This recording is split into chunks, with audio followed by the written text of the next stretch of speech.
भाई भेदा भाई मर गया।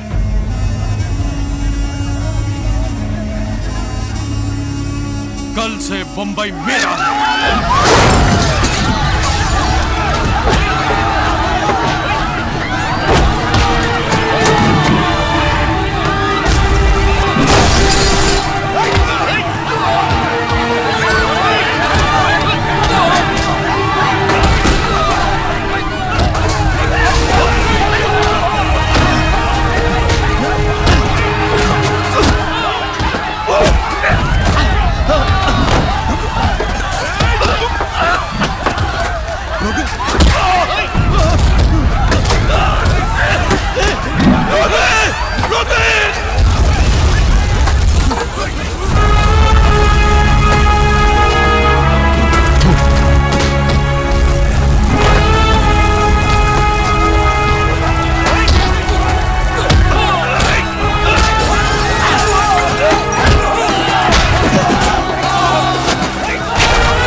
അവൻ്റെ പേര് രാമൻ.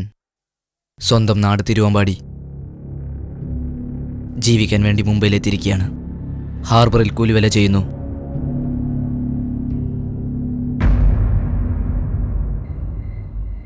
വേദന കൂടെ ഉണ്ടായിരുന്നല്ലേ രത്നാകരൻ, നമ്മൾ ഇദ്ദേഹത്തിന്റെ പിന്നിൽ അടിയുറച്ചു നിൽക്കണം. ഇല്ല രാമോ,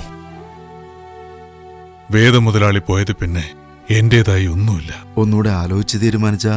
നന്നായി ആലോചിച്ചിട്ടായി തീരുമാനം. എന്റെ തൊഴിൽ ഇതാണെന്നറിഞ്ഞപ്പോ എന്റെ ഭാര്യ എന്നെ ഉപേക്ഷിച്ചിട്ട് പോയി.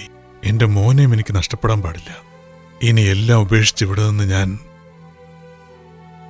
വിദേശത്തേക്ക് പോവാ. നിങ്ങളെല്ലാരും എന്നോട് ക്ഷമിക്കണം. രാമൻകുട്ടി, ബദ്ദനെ എതിർത്ത് മലയാളികൾക്ക് ബോംബെയിൽ ജീവിക്കണമെങ്കിൽ നീ വേദാഭായിയായി മാറണം. ചേട്ടാ, ചേട്ടന് വേണ്ടി അല്ലെങ്കിലും ഞങ്ങൾക്ക് വേണ്ടിയെങ്കിലും, ഞങ്ങളുടെ സുരക്ഷയ്ക്ക് വേണ്ടി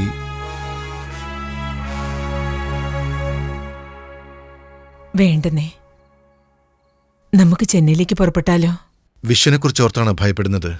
അതുമാത്രമല്ല, നിങ്ങൾക്ക് എന്തെങ്കിലും ഒന്ന് വെറുതെ ആലോചിച്ച് തലപുണ്ണാക്കണ്ട. എല്ലാം ഞാൻ നോക്കിക്കോളാം. രാമേട്ടാ, രാമേട്ടാ, ഇതാ വരുന്നേ.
ഭദ്രന്റെ ആൾക്കാർ എന്റെ ഗംഗയെ കൊന്നു.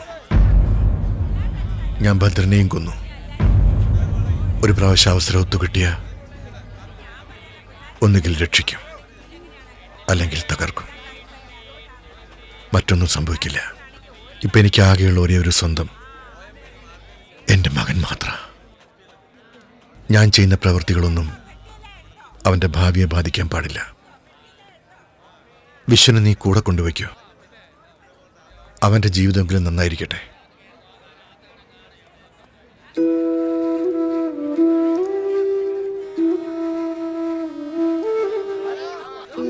ഈ ലോകരെല്ലാം അവൻ മരിച്ചതായി വിചാരിക്കട്ടെ. നീയും എൻ്റെ കൂടെ വാ. ഇവന് നീയുണ്ട്. പക്ഷെ ഇവിടുത്തെ ജനങ്ങൾക്ക് ആരാരോ ഉണ്ണിയാരാരോ ആരാരോ ഉണ്ണിയാരാരോ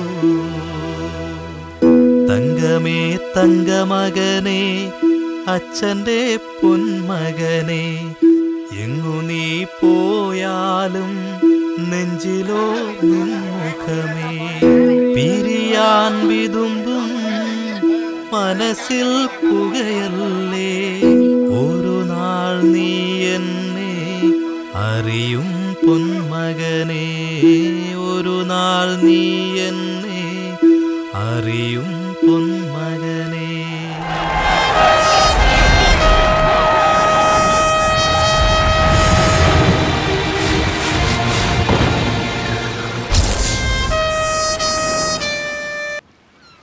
नमो वार्ता समस्त दुर्दक्षेद्वारा श्री परमेश्वराख्येय परमेश्वर प्रणीतीर्थं मातृदेवताभ्यो नमः पितृदेवताभ्यो नमः हिरण्यसार्थं करिष्ये मम यजमानस्य धर्मपत्न्याः वर्षाब्धिज हिरण्यसार्थं करिष्ये ഗംഗാനാമ്യാഹ വർഷതിലസാർത്ഥം സമർപ്പയാമി. മരിച്ചവരുടെ മക്കൾ ആരെങ്കിലും ഉണ്ടെങ്കിൽ വരാൻ പറയൂ. ചേട്ടന് വേറെ ആരുമില്ല. അനിയൻ ഞാനും എൻ്റെ മകനുമേ ഉള്ളൂ. ഓം ശാന്തി ശാന്തി ശാന്തി ശാന്തി.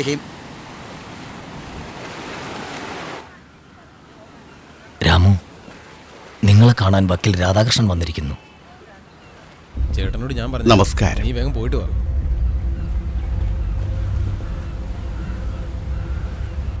ഇന്നലെ കോർട്ടിലൊരു കേസ് നടന്നു. അക്യൂസ്ഡ് ഒരു സിനിമാ നടൻ. അവൻ്റെ വീട്ടിൽ ജോലി ചെയ്യുന്ന ഒരു പെണ്ണിനെ, തീരെ ചെറുപ്പം, ഒരു 16 വയസ്സുണ്ടാവും, അവളുടെ ജീവിതം നശിപ്പിച്ചു. പാവം പെൺകുട്ടി. കോടതിയിൽ അവളും ന്യായത്തിനു വേണ്ടി വാദിച്ചു. പക്ഷേ അവൻ്റെ രാഷ്ട്രീയ ബന്ധങ്ങൾ വെച്ചുകൊണ്ട് സാക്ഷികൾ പോലും ഇല്ലാതാക്കി പുറത്തു വന്നു.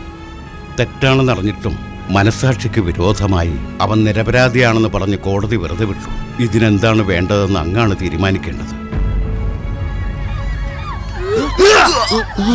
വീണ്ടും വീണ്ടും വീണ്ടും വീണ്ടും എക്സ്പ്രഷൻ പോരാ. Okay okay, ready, one more. അങ്ങനെയല്ല, ഞാൻ കാണിച്ചു തരാം. മാറിക്ക. Ready, ready, wait, ready, action. ഇതുപോലെ ഇനി റിഹേഴ്സൽ ആണ്. ഓ കോണേ യാർ. ഓക്കെ. ഓ, ഇവരൊക്കെ എവിടെ ശവം പോലെ നിൽക്കാ, ഒരു റിയാക്ഷൻ ഇല്ലാണ്ട്. അവൻ വലിയ റൊമാൻറ്റിക് ആർട്ടിസ്റ്റാ സാറേ. റൊമാൻസ് ഒക്കെ നല്ല വൃത്തിയായിട്ട് ചെയ്യുന്നുണ്ടാവും. ആക്ഷൻ.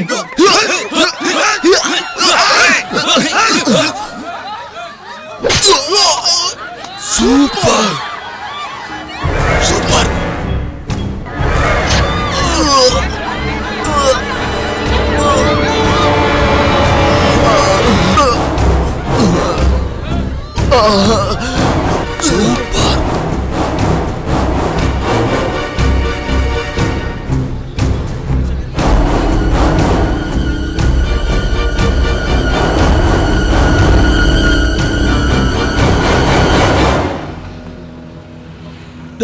മാസ്റ്റർ,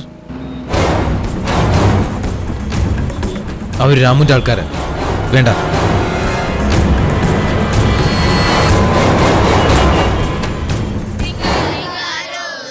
രാമു, ഇയാളാണ് കപൂർ പടത്തിന്റെ പ്രൊഡ്യൂസർ. നിങ്ങൾ ഷൂട്ടിംഗ് തുടങ്ങിയിട്ട് 10 ദിവസമായി. ഇതാ, ഇതിൽ നിങ്ങളെ ചെലവാക്കിയ മുഴുവൻ പണം കൊണ്ട് എടുത്തുള്ളൂ. തെറ്റ് ചെയ്തത് നിങ്ങളല്ലല്ലോ, നിങ്ങളുടെ ഹീറോ അല്ലേ, വാങ്ങിച്ചോ. തെറ്റ് ചെയ്യാത്തവർ ശിക്ഷ അനുഭവിക്കുന്നതിൻ്റെ ചേട്ടന് ഇഷ്ടമല്ല. കൊറോണ ബിൽഡേഴ്സ് ശേഷം വന്നിട്ടുണ്ട്. കൊറാന ബിൽഡേഴ്സിന്റെ ഓണറാ, വലിയ ബിസിനസ്മാൻ. ഗവൺമെന്റിന്റെ ഓർഡറെല്ലാം വെച്ച് ഇവിടെ ഒന്നും ചെയ്യാൻ കഴിയില്ലെന്നറിയാം. അതുകൊണ്ടാണ് രാമേട്ടനെ അന്വേഷിച്ച് വന്നത്. അണ്ണാക്കോ പ്ലാൻ തുക്കോ. ഇതാണ് മൈൻസ് മൂർ ധാരാവിയുടെ സെക്ടർ പ്രോജക്റ്റ്. ധാരാവി മഹിമിലുള്ള 2000 കുടുംബങ്ങൾക്ക് എല്ലാ സൗകര്യങ്ങളോടും കൂടി ഹൈ ക്ലാസ് അപ്പാർട്ട്മെന്റ് ഈ സ്ഥലത്ത് നിർമ്മിച്ചു കൊടുക്കും. ഈ സ്ഥലത്ത് കേശൽ ബിൽഡേഴ്സ് പ്രൈവറ്റ് അപ്പാർട്ട്മെന്റ് നിർമ്മിച്ച് സെയിൽ ചെയ്യാമെന്ന് വിചാരിക്കുന്നു. രാമേട്ടനും ഒരു 100 കോടി രൂപ തന്നേക്കാം. പ്ലാനൊക്കെ കൊള്ളാം. അതുവരെ ജനങ്ങളെ എവിടെ പാർപ്പിക്കാം? നീ ആരാ? എന്തിനു വേണ്ടിയാ വന്നത്? നിന്റെ പിന്നിൽ ആരൊക്കെയാ ഉള്ളത്? എല്ലാം എനിക്കറിയാം. നീ തരുന്ന 100 കോടി ഈ സ്ഥലത്തിന് വേണ്ടിയാണോ? ഇതിന്റെ തൊട്ടടുത്ത് കിടക്കുന്ന പോർട്ടിന് വേണ്ടിയാണോ? നിങ്ങൾ ഉദ്ദേശിക്കുന്നത് എന്റെ ജീവനുള്ളിടത്തോളം കാലം നടക്കില്ല. രാമേട്ട